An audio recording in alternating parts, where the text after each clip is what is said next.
भतीजों के लिए मोजे बुन रही हूँ। बच्चे वाकई बहुत लकी हैं कि तुम जैसी फुप्पो मिली। मैं भाई को फोन कर लूँ। अगर इस जगह आपकी बेटी होती तो क्या तब भी ऐसा करते?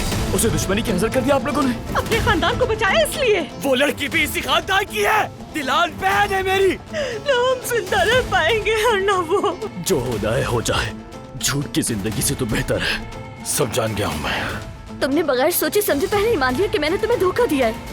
अगर तुम मुझे सब कुछ बता देती तो आज ये सब ना होता। मेरी बेटी से दूर रहिए फराद साहब। मैं गुल को गलती करने से और उसे तकलीफ में जाने से हमेशा रोकूंगा।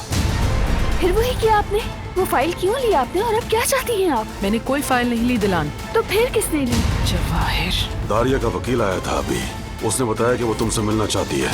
सिर्फ दिलान के अखबार गोली लगने की ही नहीं, शादी में जो हमला हुआ और तुम पर जो गोली चली, उस सब की जिम्मेदार मैं हूँ। तुम्हें काबू में रखने के लिए रस्सियां बांध रखी हैं, ये उनमें से एक है, वरना खेल बदल जाएगा। अगर ये फाइल बारान के हाथ लग गई तो सोचो क्या हो सकता है। तुम मुझसे क्या एक्सपेक्ट करते हो?